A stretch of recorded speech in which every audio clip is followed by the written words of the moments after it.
আজকে ছিল অরন্ধন, মানে উনুন পুজো।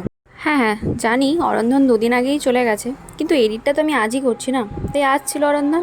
আসলে এই দিনটার জন্য ছোটবেলা থেকেই আমি প্রতি বছর ওয়েট করে থাকি যে দিনটা কবে আসবে। কেন জানো? কারণ আমি পান্তা খেতে প্রচুর ভালোবাসি। অন্যান্য দিনের পান্তার চেয়ে এই অরন্ধনের দিনের পান্তার টেস্টটা না যেন আরও দ্বিগুণ মনে হয় আমার কাছে। আচ্ছা, যারা জানো না অরন্ধন কি, তাদের উদ্দেশ্যে বলি। অরন্ধন হচ্ছে বেসিক্যালি যে উনুনটাতে আমরা সারা বছর রান্না করি। এই অরন্ধনের দিন এই উনুনটাকে বিশ্রাম দেওয়া, মানে ওই উনুনটাকে পুজো করা হয়। অরন্ধনের দিন ওই উনুনে রান্না বান্না কিচ্ছু করা হয় না। উনুন পুজোটা আমি যেহেতু বাড়িতে নেই, তাই তোমাদেরকে দেখাতে পারলাম না, পরের বছর নয় দেখাবো। তবে মা জেঠিমার মুখে শুনেছি আমাদের বাড়িতে অরন্ধন দাদু দিদার সময় নাকি অনেক বড় করে পালন করা হতো, অনেক লোক খেত।